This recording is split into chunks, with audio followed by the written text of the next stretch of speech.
Day 109 in a nutshell.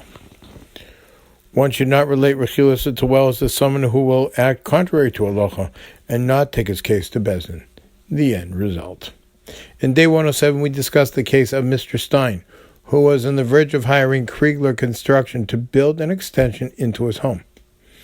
Mr. Willenstein was permitted to warn Mr. Stein of Mr. Kriegler's dishonest business practices, provided that he fulfilled the 5 conditions of Hilchos Tuelis.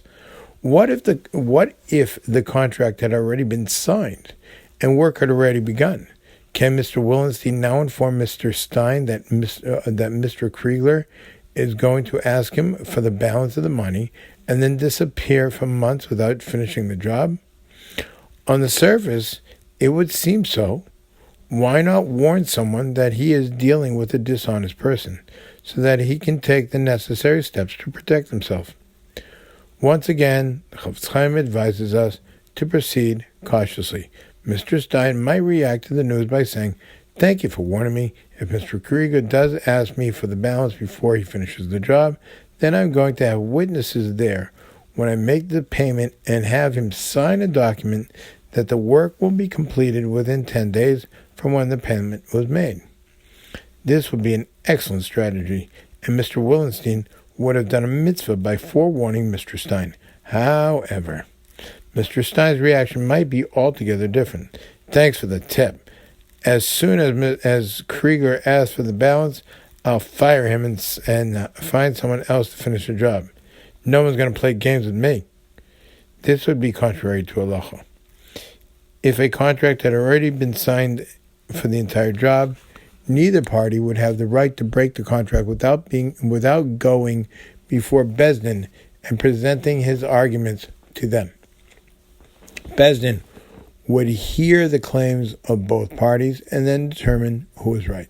If Mr. Willenstein knows that Mr. Stein may act against halacha and break the contract without going to Bezdin, then he should not inform him of Mr. Kriegler's past history. Chofetz Chaim makes a very interesting point.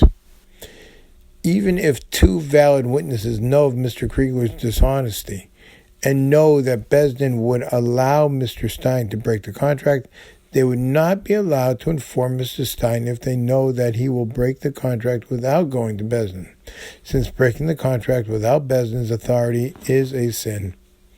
To inform Mr. Stein would be to aid a sinner.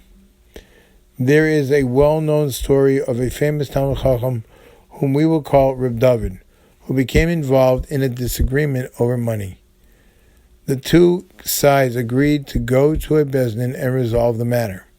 Upon hearing the arguments of both sides, the Bezdin arose, went to a bookcase, which was a sefer written by none other than Rabbi David. He turned to a certain page and showed Rabbi David that in an identical case, Rabbi David had ruled that the argument he himself had just put forth was incorrect. Rabbi David was honest and God-fearing.